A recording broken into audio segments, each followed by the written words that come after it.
आंखें बंद करो, प्रार्थना करो आज के वचन के लिए जो सुनने जा रहे हैं हम लोग, ताकि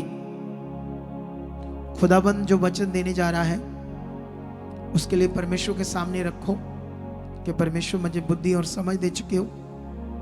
आज का तेरा पवित्र वचन जो मेरे लिए होगा वो बड़ा अनमोल होगा, कीमती होगा, मेरी जान के लिए, मेरे जीवन के लिए। परमेश्वर जिससे मेरा बचाव होगा, मैं खरा और पूरा बनूंगा, तेरे वचन पर चलूंगा।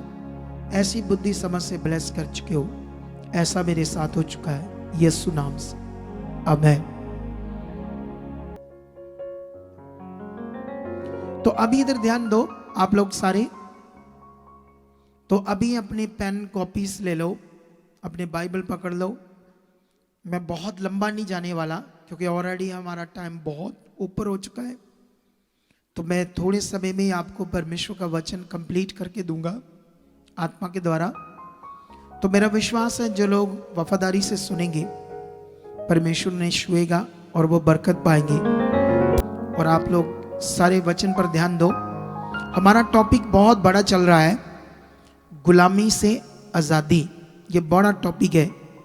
तो आज इस टॉपिक को पूरा करने के लिए, आगे बढ़ने के लिए, सबसे पहले मैं 3 वचन तुम्हें पढ़ाना चाहता हूं और इन वचनों में मैं तुम्हें कुछ समझ देना चाहता हूं परमेश्वर की वचन की, जो मुझे परमेश्वर ने वचन दिया है। सबसे पहले मुझे ये वचन उत्पत्ति में जाना पड़ेगा, ठीक है। तो उत्पत्ति की बुक का, इसे पंजाबी में उत्पत्त बोलते हैं, उत्पत्त। इंग्लिश में से बोलते हैं जेनेसिस, जेनेसिस, ठीक है।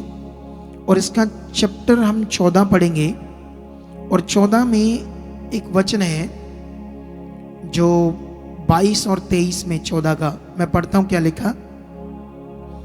लिखा, अब्राहम ने सदोम के राजा से कहा, परम प्रधान ईश्वर यहोवा जो आकाश और पृथ्वी का अधिकारी है, उसकी मैं ये शपथ खाता हूं कि जो कुछ तेरा है उसमें से ना तो मैं एक सूत और ना जुती का एक बंधन और ना कोई वस्तु लूंगा। तू ऐसा ना कहने पाए कि अब्राहम मेरे ही कारण धनी हुआ है। कितनों को बात समझ आती है? तो ये सदोम के राजा से बात कर रहा कौन? अब्राहम। ये वचन क्या है इसकी बात मैं तब समझाऊंगा। पहले मुझे और एक वचन और एक वचन और 2 वचन और कंप्लीट करने होंगे। अब हमें जाना पड़ेगा इतिहास की बुक में, ठीक है। इतिहास की बुक में मैं 22 अध्याय में राजा दाऊद अपने बेटे सुलेमान से बात करता है। क्या बात करता है ये पढ़ते हैं थोड़ा सा। वो कहता है कि मुझे तो ये सेवा नहीं मिली भवन बनाने की परमेश्वर का, लेकिन मेरी बहुत जबरदस्त ये इच्छा थी कि मैं परमेश्वर का भवन बनाऊं। लेकिन ये कि कारण से मैं नहीं कर पाया मेरे बेटे। तो परमेश्वर ने मुझे कहा कि ये काम तेरा बेटा करेगा। तो तब का एक सीन है, इसमें कुछ बात है आपके लिए बड़ी जबरदस्त जो मैं आपको समझाऊंगा। लेकिन 22 का 10 में लिखा, वही मेरे नाम का भवन बनाएगा। मतलब ये सुलेमान से बात कर रहा दाऊद राजा। वही मेरा पुत्र ठहरेगा और मैं उसका पिता ठहरूंगा और उसकी राजगद्दी को मैं इज़राइल के ऊपर सदा के लिए स्थिर रखूंगा। अब हे मेरे पुत्र, यहोवा तेरे संग रहे और तू कुठारत होकर उस वचन के अनुसार जो तेरे परमेश्वर यहोवा ने तेरे विषय कहा है उसका भवन बनाना। अब ये बात होगी। अब जो मेरे लिए, जो आपको वचन परमेश्वर ने देना था, अब वो शुरू होएगा। क्या वचन था इसमें, आपके लिए क्या समझ है, ठीक है। इसको 12 से लेकर 16 तक लगातार पढ़ेंगे हम। अब यहोवा ने, शायद 12 से पढ़ने की लोड़ नहीं है, 14 से पढ़ लेते हैं। सुन, मैंने अपने क्लेश के समय यहोवा के भवन के लिए 1 लाख की कार सोना और 10 लाख की कार चांदी, पीतल और लोहा इतना इकट्ठा किया है कि बहुतायत के कारण तोल से भी बाहर है, और लकड़ी और पत्थर मैंने इकट्ठे किए हैं और तू उनको बढ़ा सकेगा। तेरे पास बहुत कारीगर हैं, अर्थात पत्थर और लकड़ी के काटने और गढ़ने वाले, वस्त्र सब भांति के काम के लिए, सब प्रकार के प्रवीण पुरुष हैं। सोना चांदी पीतल और लोहे की तो कुछ गिनती ही नहीं।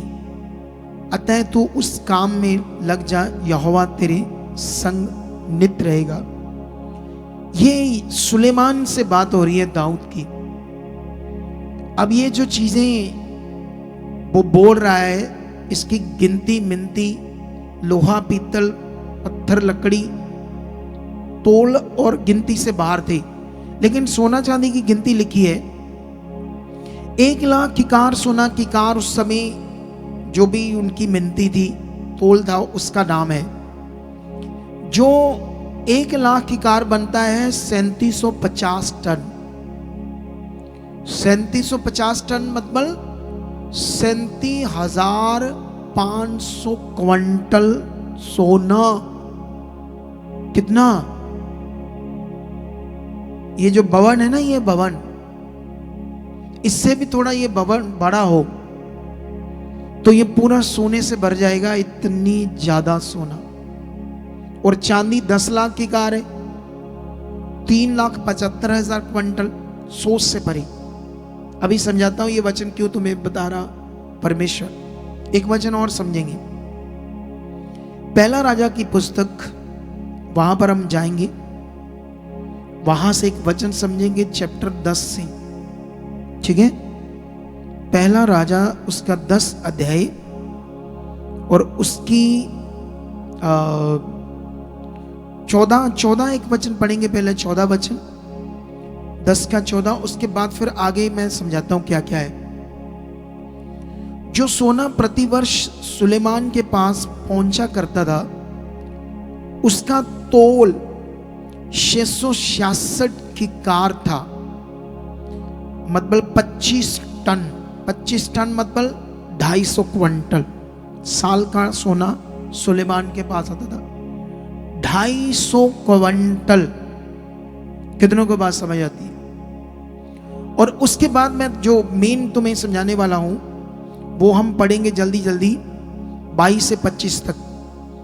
सुलेमान के रथ और सवार इतने इकट्ठे कर लिए कि उसके 1400 रथ और 12,000 सवार हो गए, और उनको उसने रथों के नगरों में और यरूशलेम में राजा के पास ठहरा रखा।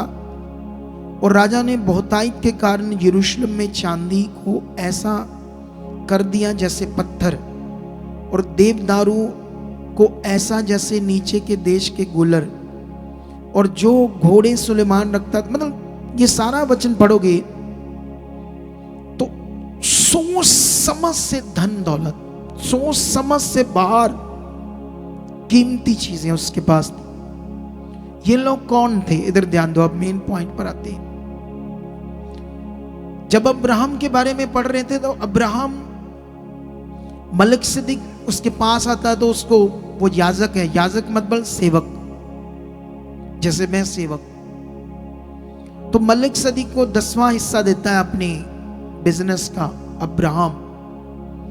उसके बाद वो उसको कहता है कि मैं राजा सदोम, जब उसके पास आता है, वो हार गया था, वो कहता है धन दौलत चीजें सब कुछ ले ले, लेकिन हमारे जो लोग हैं वो हमें आजाद, हमारी पत्नियां, हमारे लोग, पुरुष स्त्रियां वापस दे दे, सब कुछ रख ले। तो वो कहता मैं उस सदोम राजा को, अब्राहम कहता मैं एक सूत भी नहीं लूंगा। इतना धन दौलत था कि सोच से परे था, क्योंकि ये 5 राजाओं की लड़ाई थी, 10 राजाओं की, और इतना ज्यादा था, 10 देशों का सोना चांदी हीरे मोती। लेकिन परमेश्वर ने इन पर फतेह डलवाई किससे? अब्राहम से। सब वो हार गए, इसके पास आ गया, लेकिन वो उससे कहता मैं एक सूत भी नहीं लूंगा, एक जुत्ती का बंधन, बंधन का मतलब तश्मा, जब भी मैं जो कहते हैं वो भी नहीं लूंगा। कल को ये ना तू कहने पाए कि तेरे कारण अब्राहम धनी हुआ है, क्योंकि मेरा जो विश्वास है वो खुदा पर है। अगर हम सेवा करते हैं, अगर तुम एवेंजलिज्म करते हो, अगर तुम ब्रांच में अपॉइंट किए गए हो इस मिनिस्ट्री के द्वारा, तुम्हारे लिए 10 रुपए भी इधर उधर हो जाए तुमसे, तो उसके लिए भी तुम्हें पश्चाताप करना चाहिए कि ये तो मैंने चोरी कर दी। क्या कर दी मैंने?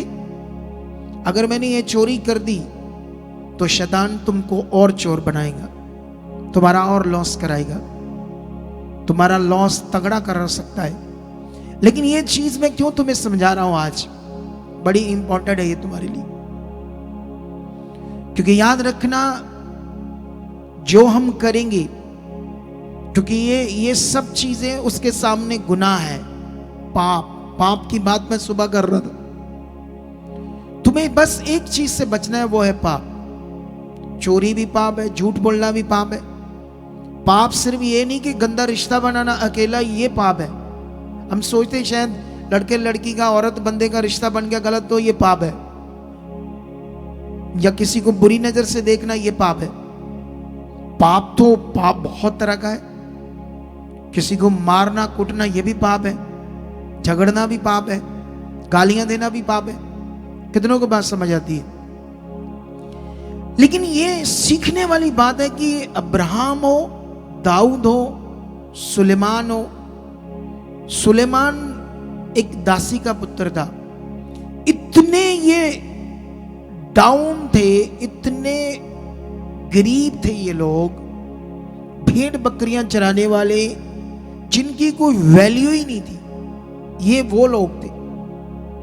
ये कैसे इतना ऊपर आ गए, कैसे इतने रिच?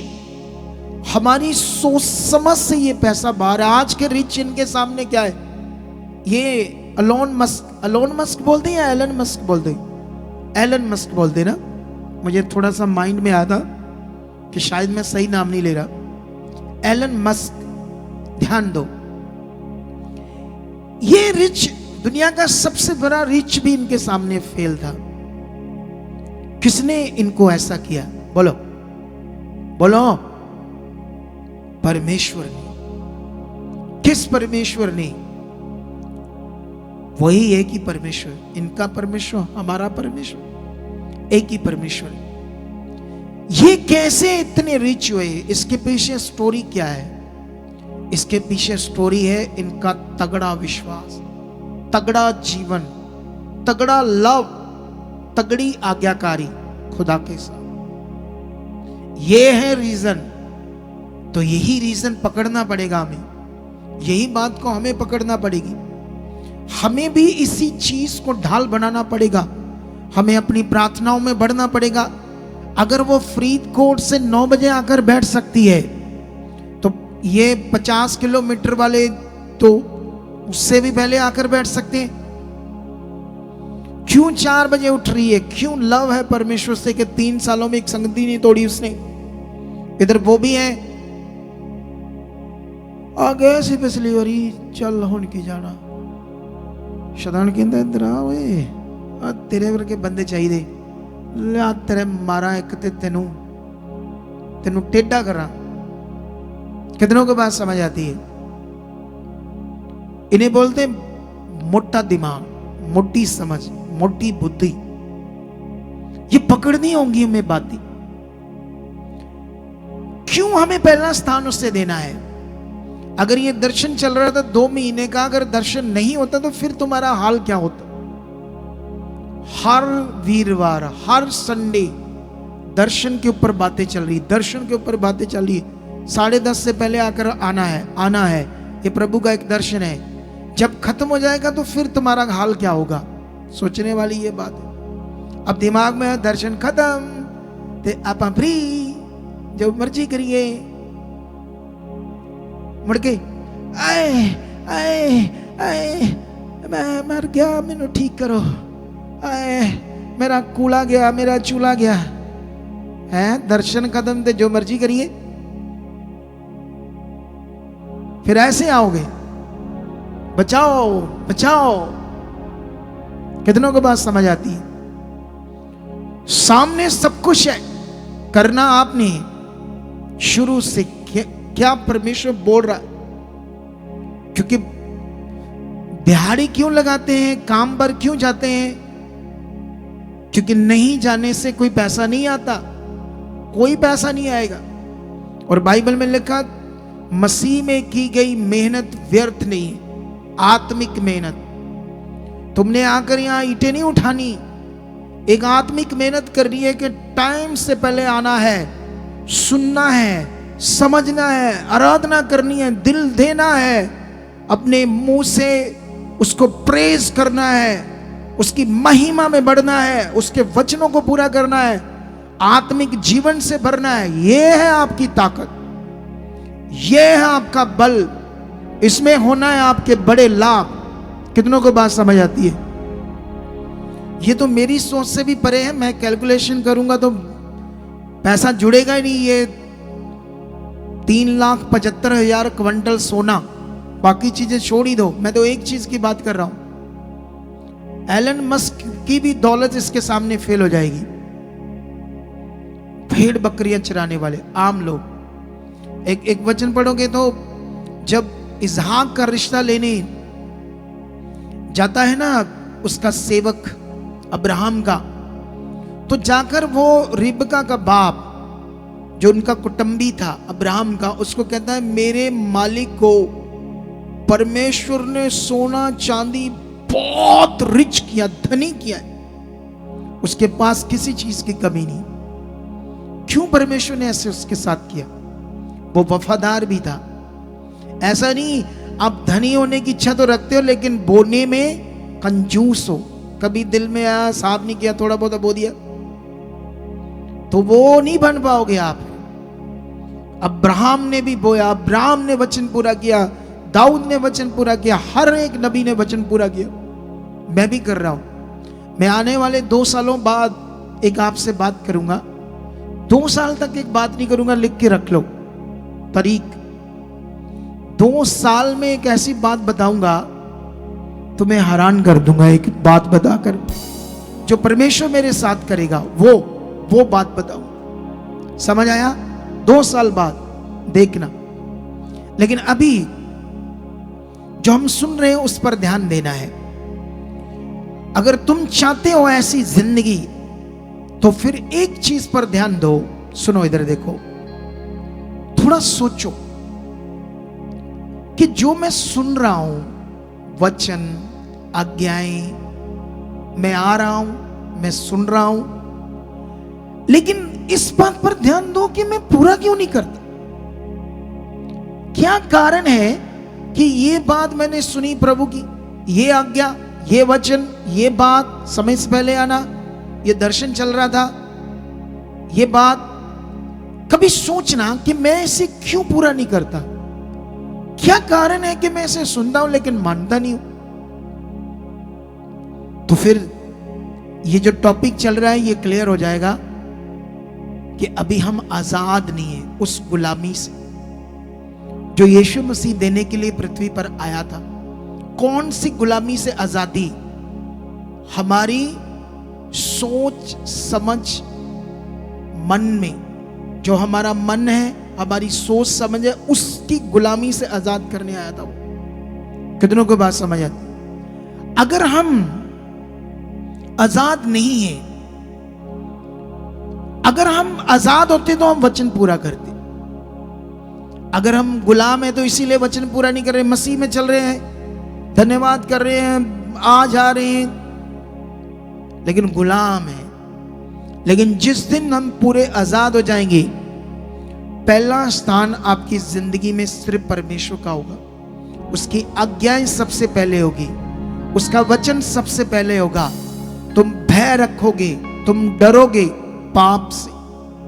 कितनों को बात समझ आती है?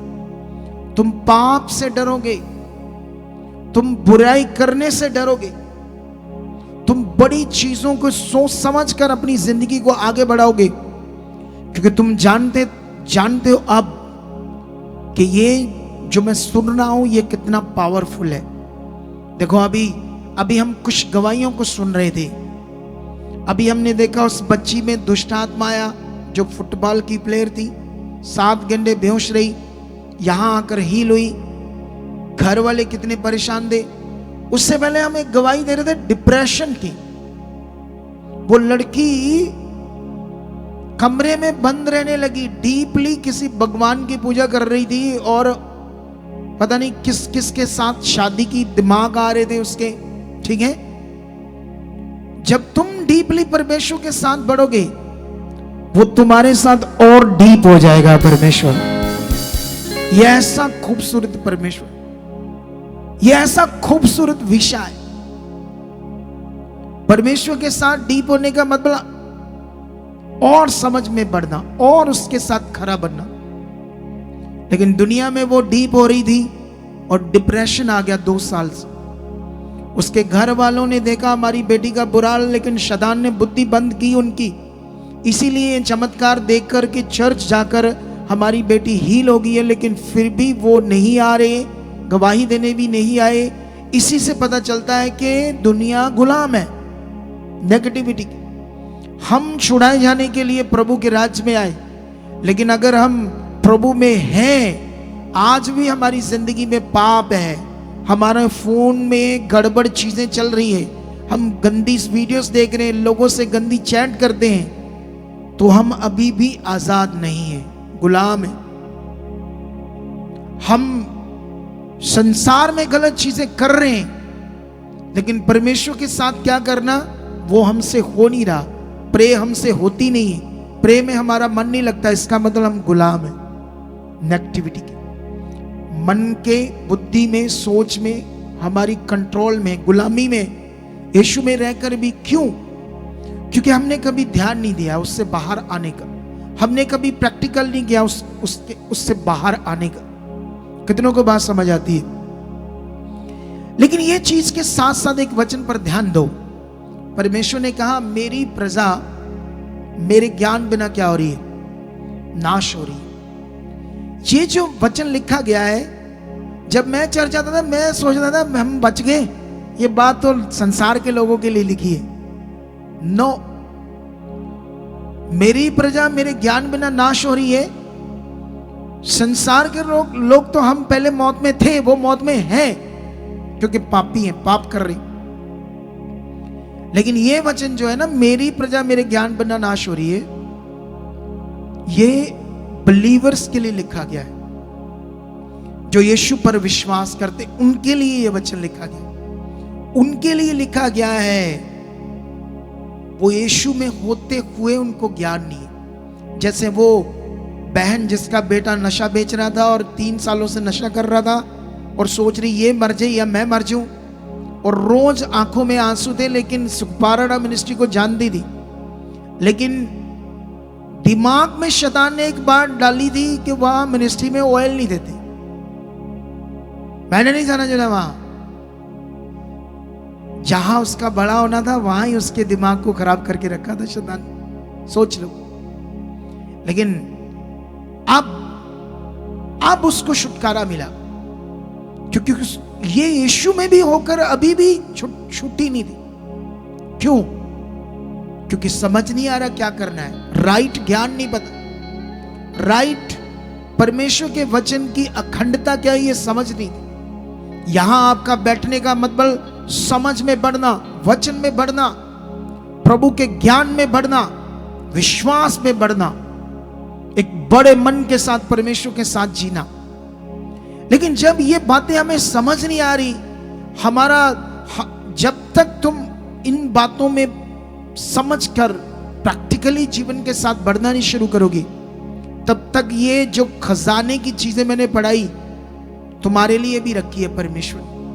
कोई ऐसी चीज नहीं है जो परमेश्वर 1 को 2 को देना चाहता लेकिन बाकियों को देना नहीं चाहता। उसका वचन एक समान है, उसका प्यार एक समान है, उसका अनुग्रह एक समान है, उसकी हीलिंग, छुटकारा एक समान है। सबको हीलिंग होगी, सब बीमारियों से बाहर आएंगे, सबकी जिंदगी में खुदा बड़े काम करेगा।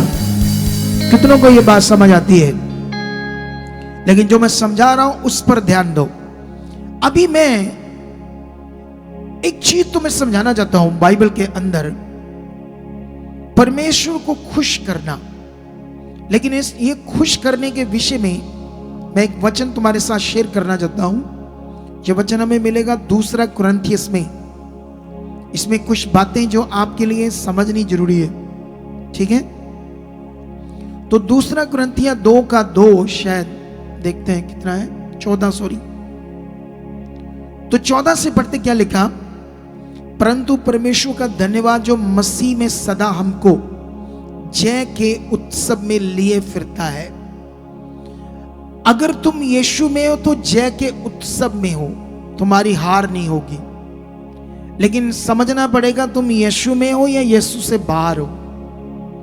अगर तुम अनाज्ञाकारी में चल रहे हो, कोई वचन को, कोई आज्ञा को नहीं मानते, तो तुम यीशु में कैसे हुए? तुम नाम से हो। अगर तुम रियल में यीशु में हो तो फिर जय के उत्सव में हर जगह जीत तुम्हारी होगी। परमेश्वर तुम्हें कभी नीचे दबने नहीं देगा, वो तुम्हें ऊपर ऊपर ऊपर लेकर जाएगा, ये उसका वायदा है। लेकिन अगले वचनों में हम चेक करते क्या लिखा है, और अपने ज्ञान की सुगंध हमारे द्वारा हर जगह फैलाता है। इसका मतलब तुम्हें सुसमाचार देना है, ये उसका काम है। लोगों को उसके बारे में बताना है। वो जीवित परमेश्वर तुम्हें जीवन देगा, तुम्हारी इस प्रॉब्लम का हल करेगा, तुम्हें वो शांति देगा। डीसी हो, एमएलए हो, कोई भी हो, सुसमाचार देना है। कितनों को बात समझ आती है? तुम्हें मांगना है, परमेश्वर मुझे तेरा ये आज्ञा पूरी करनी है। किन लोगों को सुसमाचार देना? वो लोग मिला, जब मैं बोलूं मेरे मुंह को यूज कर, ताकि लोग बचाए जाएं, उनकी रूह बचे। ये कार्य है परमेश्वर का। ये ज्ञान की सुगंध फैलाना चाहता है परमेश्वर, उसका ज्ञान की सुगंध। लेकिन अभी 15 पढ़ते हैं, क्योंकि हम परमेश्वर के निकट उद्धार पाने वालों और नाश होने वालों दोनों के लिए मसीह की सुगंध है। इस दुनिया में जिन्होंने नाश होना वो, और जिन्होंने जीवन पाना अनंत जीवन, दोनों के लिए हम मसीह की सुगंध है। तुम इतने इंपॉर्टेंट हो मसीह में आकर। अगर तुम्हें अपनी इंपॉर्टेंस नहीं पता कि मैं कितना महत्वपूर्ण हूं अब यीशु में आकर, लेकिन तुम अपने हालातों की ओर मन रखते हो, छोटी छोटी बातों में चिढ़ते रहते हो, डरते रहते हो, और तुम अपनी वैल्यू, अपने चुने जाने की समझ नहीं रखते हो। अपना फेथ, जिसको पतरस ने कहा आग आग पर ताए हुए सोने से भी कहीं अधिक मूल्यवान है तुम्हारा विश्वास, इतना कीमती है। मैंने सुबह तुम्हें यह पॉइंट बताया था कि तुमने इस दुनिया में सबसे कीमती काम किया है, वो है यीशु पे विश्वास करना, खुदावंद यीशु पे विश्वास करना। यह सचमुच बयान से परे है कीमती। पृथ्वी पर भी तुम्हें समझ आएगा, और जब इस दुनिया का न्याय होगा, जब दुनिया खत्म हो जाएगी, उसके बाद तुम्हें अपने विश्वास की कीमत असल समझ आएगी कि मैंने अच्छा रहा, अपना विश्वास पकड़े रहा, छोड़ा नहीं। तुम्हें यह समझ आएगी फिर। लेकिन अभी आगे बढ़ते हैं। वचन कहता है जिन्होंने नाश होना उनके लिए और जिन्होंने अनंत जीवन पाना दोनों के लिए मसीह की सुगंध है। कुछ के लिए तो मरने के निमित्त मृत्यु की गंध, और कितनों के लिए तो जीवन के निमित्त जीवन की सुगंध। भला इन बातों के योग्य कौन है? क्योंकि हम उन बहुतों के समान नहीं जो परमेश्वर के वचन में मिलावट करते हैं, परंतु मन की सच्चाई से और परमेश्वर की ओर से परमेश्वर को उपस्थित जानकर मसीह में बोलते हैं। लेकिन ये बड़ी बातें हैं, भला इन बातों के कौन योग्य है? जो मैं वचन दे रहा हूं, जो वचन लिखा गया है, तुम्हारी समझ में कितना बैठा है? तुम इन बातों के कितने योग्य हो कि इन बातों को अपनी जिंदगी में मानने के लिए कैसे चल रहे हो? यह सबसे बड़ा विषय है। कितनों को बात समझ आती है? यहां व्हील चेयर से लंगड़े उठकर चलेंगे थोड़े दिनों में। ऐसी पावर काम करने वाली अंधे देखेंगे, गूंगे बोलेंगे। यह परमेश्वर का काम बहुत बड़ा नहीं है, छोटा सा है। उससे भी बड़ी हीलिंग है आपका बदलना, चेंज होना, परमेश्वर के लिए जीना। यह सबसे बड़ी हीलिंग है, इससे बड़ी कोई हीलिंग नहीं है। कितनों को बात समझ आती है? और चेंज जो आना है वो ज्ञान से आना है और पवित्र आत्मा से आना है। कितनों को बात समझ? दूसरी कोई चीज नहीं है बाइबल के अंदर चेंज के लिए। चाहे हमारे लोगों ने कई तरह की रीतियां बनाई है, लेकिन वो चेंज नहीं है। वो टाइम खराब होगा बलीवर्स का, बेचारूंगा। कितनों को बात समझ आती है? लेकिन अभी इसमें एक चीज याद रखो, ये वचन बहुत पावरफुल है तुम्हारे लिए, क्योंकि यहां तुम्हारे लिए एक आज्ञा भी है सुसमाचार की, परमेश्वर के साथ जीने की, और अपने बुलाए जाने और चुने जाने का विषय समझना है तुम्हें। और साथ में यहां एक और बड़ा विषय है। यहां बताया गया कि जो मृत्यु को पाएंगे, नाश होंगे, उनके लिए तो हम गंध है, क्योंकि वो हमसे नफरत करेंगे। गंध मतलब बदबू।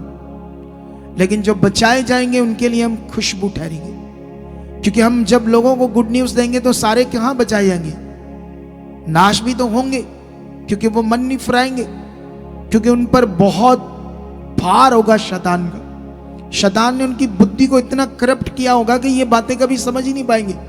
यहां नए नए लोग आते चंगाई के लिए, सुनकर चंगाई तो छोटी सी चीज है, शांति का जीवन, जबरदस्त जो जीवन है वो पाएंगे लोग जो आ रहे नहीं। लेकिन उन्हें रुकना होगा, 2 4 6 महीने परमेश्वर के साथ चलना होगा, फिर जाकर समझ आएगी करना क्या है। 1 2 महीने तो समझ ही नहीं आती नए नए लोगों को, तो वो सोचते 2 बार आके 3 बार आए, हमारा काम तो हुआ नहीं। होगा, जबरदस्त काम होंगे। लेकिन दूसरी चीज मैं तुम्हें इसी वचन का एक फिगरेटिवली वचन समझाता हूं। जब तुम सब बुरे काम करते हो, अनाज्ञाकारी करते हो, जो मैं समझा रहा हूं, जैसे ये दर्शन मिला, तुमने नहीं माना, तुम जैसे पहले चलते थे, पहले आते थे 12-1 बजे, वैसे आए, तो ये अनाज्ञाकारी है। तुमने वचन को तोड़ा, बात नहीं मानी, या और भी कई बातों को नहीं मानते, या और भी कई आज्ञाओं को सुनते नहीं मानते, तो तुम्हारा जीवन से बदबू है, बदबूदार जीवन। परमेश्वर के सामने तुम एक बदबूदार जीवन जी रहे हो। अनाज्ञाकारी का जीवन देखना, अगर किसी पति पत्नी है और पत्नी बात नहीं मानती, थोड़ा कैरेक्टर खराब है, तो पति बेचारा सड़ रहा है अंदर अंदर, रोज रोज दुखी है। कब सुधरेगी ये गंदी बातें करती, गंदी चीजें करती है, वो बड़ा परेशान है। लेकिन उसको तो गंदी चीजों से मजा आता है, लेकिन वो बंदा बेचारा सड़ रहा है, दुखी है उससे। कितनों को बात समझ आती? इसी तरह परमेश्वर के सामने हमारा जीवन बदबूदार है जब हम अनाज्ञाकारी हैं। कितनों को बात समझ आती? और जब तुम आज्ञाकारी में चलते हो तो तुम्हारा जीवन से परमेश्वर को खुशबू आती है, खुशबूदार जीवन है तुम्हारा, और परमेश्वर खुश होता है तुमसे। बाइबल में लिखा, परमेश्वर ने हनोक को जीवित उठा लिया ताकि वो मृत्यु को न देखे, और फिर उसके विषय में गवाही दी गई कि उसने परमेश्वर को खुश किया था। उसने परमेश्वर को खुश किया, तो इसलिए वो पीड़ा में पड़कर नहीं मरा, उसको जीवित उठा लिया, क्योंकि उसने किसको खुश किया। तो तुम किसको खुश करना चाहते हो? शैतान को या खुदा को?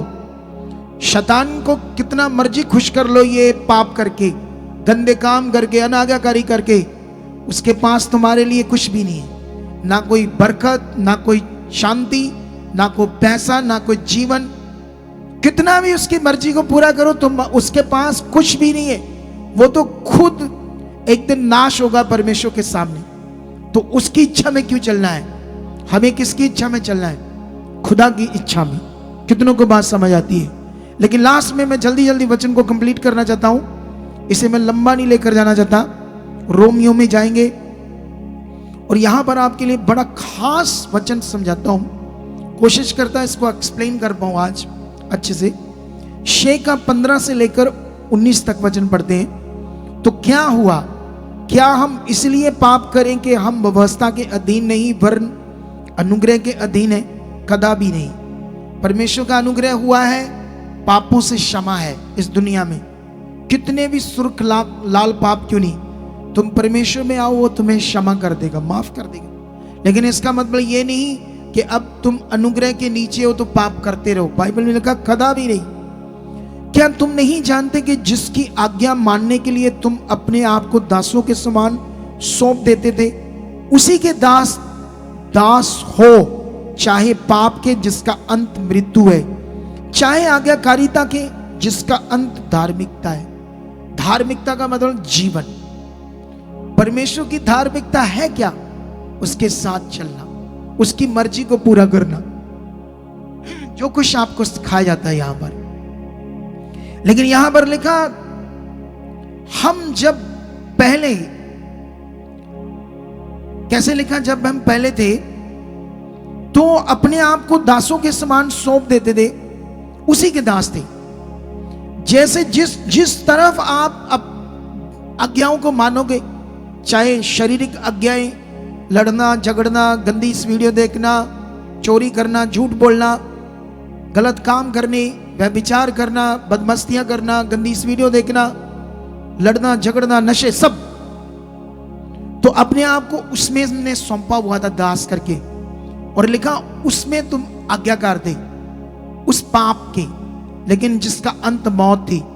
लेकिन अगर तुम आज्ञाकारिता करते हो परमेश्वर की, जिसका फल धार्मिकता है। धार्मिकता का मतलब असल में जीवन। कितनों को बात समझ आती है?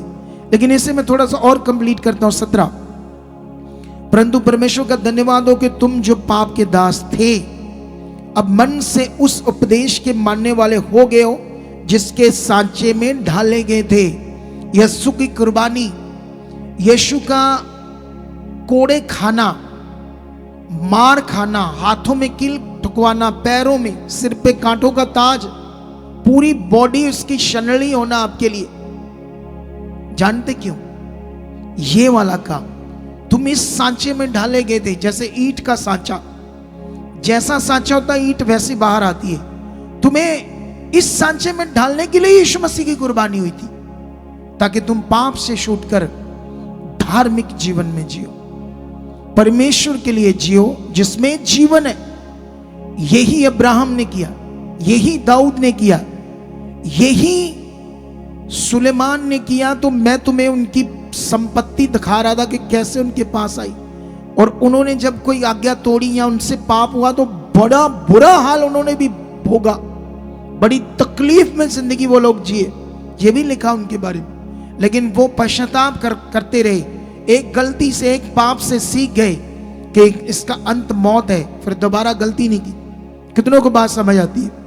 हमें भी सीखना है एक हालात से कि कब लोग अनाज्ञाकारी होते हैं, काम लेते हैं परमेश्वर से, आगे पीछे हो जाते हैं, फिर हालातों में फंसते हैं। तो मूर्खताई क्यों करनी है? आप बुद्धिमानी से क्यों जीना है? तो हमें तो वो करना है जिसमें फल बढ़ता जाएगा, लाभ बढ़ता जाएगा। जैसे वो 3 साल से बैंड एक भी संगति नहीं छोड़ी, सारे पशु मर गए, गड़बड़ जीवन था, तो उसको परमेश्वर ने उसकी धार्मिकता का फल दिया।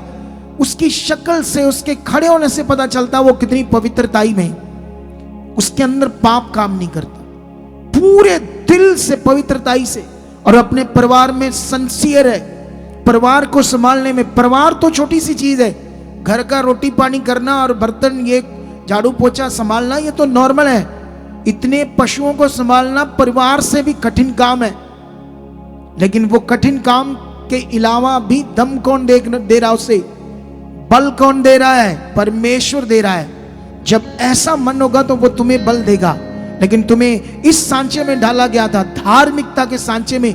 यीशु मसीह की कुर्बानी इसलिए हुई थी। क्या तुम इस सांचे में ढलकर अपनी जिंदगी को खुदा के साथ जीना चाहते हो? बोलो, अगर जीना चाहते हो तो फिर रेडी हो जाओ, वो तुम्हें ऊपर उठाने वाला है। फिर रेडी हो जाओ उसकी पावर को देखने के लिए कि वो कितनी पावर को प्रकट करने वाला है। यीशु मसीह की कुर्बानी एक सांचे में ढालने के लिए हुई है, अनाज्ञाकारी के लिए नहीं हुई है। अनाज्ञाकारी हमारे लिए श्राप है, श्रापित होना है अनाज्ञाकारी। अगर कोई वचन पवित्र आत्मा आपको देता है पूरा करने के लिए, तो उसमें एकदम से आपका काम है अपने आप को ढालना।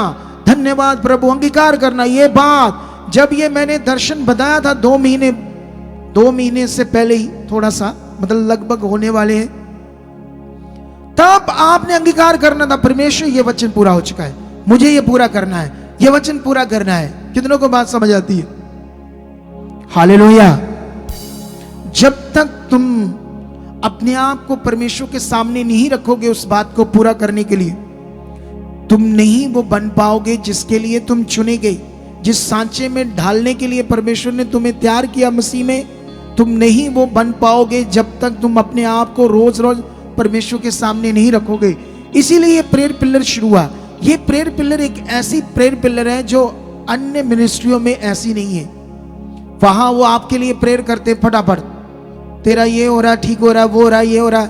हम अपनी प्रे को तुम्हें प्रे करना सिखा रहे हैं। प्रे में अंगीकार कैसे करना है, बातें कैसे करनी है। हमारी पॉजिटिव प्रे ऐसी चीज है। इसीलिए तुम्हें 7:30 से 8:30 रोज जुड़ना पड़ेगा हमारे फेसबुक पेज, सुखपारायण मिनिस्ट्री के नाम से फेसबुक पेज है। रोज 7:30 से लेकर 8:30। अभी आने वाले दिनों में हम प्लान कर रहे हैं प्रेयर पिलर को कुछ सिस्टमैटिक करने के लिए और बड़े तरीके से करने के लिए। हालेलुया। ये प्रार्थनाएं करना, प्रार्थनाओं में रहना जबरदस्त एक विषय है। तुम्हें मांगना होगा। मैं प्रे में बढ़ चुका हूं, मेरी प्रे 2 घंटे हो चुकी, 3 घंटे हो चुकी है। जब तक तुम्हारी ऐसी प्रेयर नहीं होती तब तक तुम नॉर्मल हो। तुम्हें अपनी प्रार्थनाओं में बढ़ना होगा, धार्मिक फलों में बढ़ना होगा।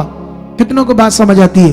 तुम्हें आज ये क्लैरिटी हुई कि जब तक अनाज्ञाकारी हमारी जिंदगी में है तो अभी भी हमारी सोच समझ मन गुलाम है, आजाद नहीं। यहां लोग लेट आते हैं, सबसे पीछे वाले लोग, और सबसे पहले वही उठकर उधर पीछे लाइनों में भाग जाते हैं। जितना मर्जी इनके ऊपर समझाई जो बोली जाओ, ये इधर से सुनते इधर से निकाल देते हैं। ये सुलेमान जैसा, दाऊद जैसा, अब्राहम जैसा, आपसे भी नीचे लोग थे। ये एक दिन अब्राहम, दाऊद, भेड़ बकरियां, रोटी भी 3-3, 4-4 दिन की बही खानी पड़ती थी। जंगल में चराने टाइम खाना भी अच्छे से नहीं मिलता था। इनका बुरा हाल था। इनका इतने ऊपर कैसे गए? इतने ताकतवर मनुष्य कैसे बन गए? आज्ञाकारी करके। ये गुलामी में नहीं जिए। तुम्हें गुलामी में नहीं जीना है, परमेश्वर के साथ जीना है। कितनों को बात समझ आती है? तो आई होप तुम्हें ये चैप्टर, आज के वचनों की अखंडता समझ आ चुकी है। और मेरा बिलीव है इस वचन से, क्योंकि यीशु मसीह ने तुम्हारे लिए पेमेंट की है। अगर तुम मान लो कोई कर्जे के नीचे, 10 लाख कर्जे के नीचे, कोई 20 लाख के, तो एक दिन उन्हें पता चला मेरा कर्जा तो है ही नहीं, तो आप पूछने लगे मैं बैंक वालों से, मेरा कर्जा 20 लाख था, किधर गया, खत्म कैसे हुआ? उन्होंने कहा इस भाई ने आपका पे कर दिया है। तो यीशु मसीह क्या कहता है? चिंता मत करो मौत की, मैंने तुम्हारी मौत के लिए पे कर दिया, खुद मौत ले ली। तुम्हारे पाप के लिए मैंने अपना लहू बहा दिया, मैंने अपना लहू पे कर दिया। और तुम्हारी बीमारियों के लिए मैंने क्या खा ले? कोड़े खा ले। मैंने पे कर दिया। अब तुम्हारे लिए बीमारियां नहीं है, ये रोग नहीं है, ये पाप नहीं है, ये शैतान का प्रभाव तुम्हारे लिए नहीं है, क्योंकि मैंने इसके लिए पे कर दिया है। अब जीना होगा तुम्हें, अंगीकार करना होगा तुम्हें। मैं बढ़ चुका हूं, मैं बुद्धि में, समझ में, सब बातों में। ऐसे वाला अंगीकार। कितनों को बात समझ आती है? अगर आप रेडी हो तो खुदा की जीवन शक्ति आज आपकी जिंदगियों में काम करने वाली है। आज इस वचन के द्वारा खुदा तुम्हारी जिंदगियों में काम कर चुका है, ये मेरा बिलीव है। आज सैकड़ों लोग अपनी गवाही से खड़े होंगे। जब मैं मास प्रेयर करूंगा तुम छुए जाओगे, तुम्हारे जीवन में पावर काम करेगी। आज मेरी प्रार्थना के द्वारा बहुत सारे दुष्ट आत्माओं के लोग आजाद हो जाएंगे। ब्रांचों में, यहां पर, हर जगह जो लाइव देख रहे, खुदा की सामर्थ काम करेगी। जो बीमार लोग आए हैं वो चंगे होकर जाएंगे यीशु मसीह के नाम से। हालेलुया। क्या आप तैयार हो इस सामर्थ को लेने के लिए? क्या आप तैयार हो आज्ञाकारी करने के लिए? तो याद रखना, फिर आपने इस वचन को 3-4 बार सुनना है। पक्का करना अपने अंदर वचन के तुम्हें करना क्या है। घर जाकर सुनना है, जो आज 5 साढ़े 5 बजे गवाही डलेगी उसे तुम्हें दोबारा सुनना है, और दोबारा सुनकर याद रखना है, अपने आप को तैयार करना है परमेश्वर के किंगडम के लिए। सुसमाचार ज्यादा देना है। आज जब तुम यहां से जाओगे, पैम्फलेट लेकर जाना, हिंदी के चाहिए हिंदी के लेकर जाओ, पंजाबी के चाहिए पंजाबी के लेकर जाओ। बोलो परमेश्वर मुझे रूहें बचानी है, तेरा काम करना है, तेरे लिए जीना है, और सुसमाचार दो तगड़े होकर। कितनों को बात समझ आती है?